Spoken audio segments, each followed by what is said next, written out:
ಏನು ಮಾಡೋಕ್ಕಾಗತ್ತೆ ಈಗ ಇವ್ರು ಮಾತಾಡ್ಕೊಂಡು ಹೋಯ್ತು.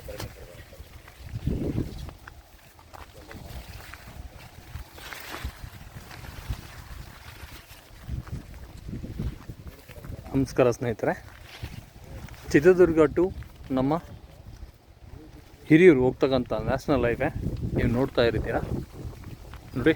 ಇದು ನ್ಯಾಷನಲ್ ಹೈವೇ ಇದು.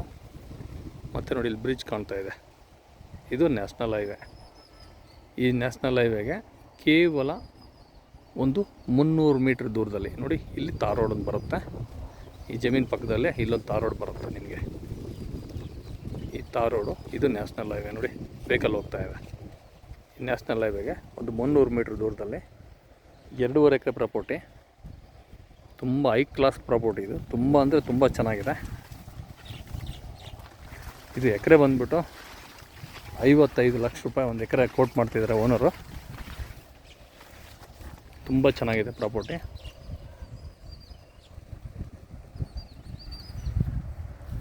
ಇಲ್ಲಿ ಹೈವೇ ಕೇವಲ ಒಂದು 200 ಮೀಟ್ರ್ ಮಾತ್ರ. ಪಕ್ಕದಲ್ಲಿ ಒಳ್ಳೆ ಅಡಿಕೆ ತೋಟ ಮಾಡಿದ್ದಾರೆ, ಭಾಳ ಚೆನ್ನಾಗಿದೆ ತೋಟಗಳು ಎಲ್ಲ ನೋಡೋದಕ್ಕೆ, ಮಾಡೋದಕ್ಕೆ, ಬರೋದಕ್ಕೆ, ಹೋಗೋದಕ್ಕೆ ಅನುಕೂಲ ತುಂಬ ಚೆನ್ನಾಗಿದೆ. ಈ ಕಡೆ ಸಹ ಅಡಿಕೆ ಮಾಡಿದ್ದಾರೆ. ಈ ಕಡೆ ಎಲ್ಲ ಅಡಿಕೆ ಮತ್ತು ಸುಗಂಧರಾಜ ಹೂವು ಈ ಥರ ಎಲ್ಲ ಬೆಳೆದಿದ್ದಾರೆ. ಇದು 2.5 ಎಕರೆ ಪ್ರಾಪರ್ಟಿ, ತುಂಬ ಚೆನ್ನಾಗಿದೆ. ಒಳ್ಳೆ ವಾಟರ್ ಸೋರ್ಸ್ ಇರೋಂಥ ಪ್ರಾಪರ್ಟಿ ಇದು. ಬೆಂಗಳೂರಿಗೆ 180 ಕಿಲೋಮೀಟ್ರ್ ಆಗುತ್ತೆ ದೂರ. ಹೈವೇಗೆ 300 ಮೀಟ್ರು. ತಾರ್ ರೋಡು ಇಲ್ಲಿ ಹತ್ತಿರದಲ್ಲೂ ಇದೆ. ಇದೇ ತಾರ್ ರೋಡು ನಿಮಗೆ. ತಾರ್ ರೋಡಿಂದನೂ ಈಗೂ ಬರ್ಬೋದು ಜಮೀನಿಗೆ. ನೋಡಿ ಇಲ್ಲೊಂದು ಕಾರ್ ಹೋಗ್ತಿದೆ ನೋಡಿ, ಇದು ತಾರ್ ರೋಡು. ಕಂಪ್ಲೀಟಾಗೆ ಒಂದು ಜಮೀನು ಅಂದರೆ ನಮ್ಮ ಜಮೀನಿಂದ ನಂತರ ಒಂದು ಜಮೀನು ಬರುತ್ತೆ, ಅಲ್ಲಿ ತಾರ್ ರೋಡ್ ಬರುತ್ತೆ. ನಂತರ ಈ ಪ್ರಾಪರ್ಟಿ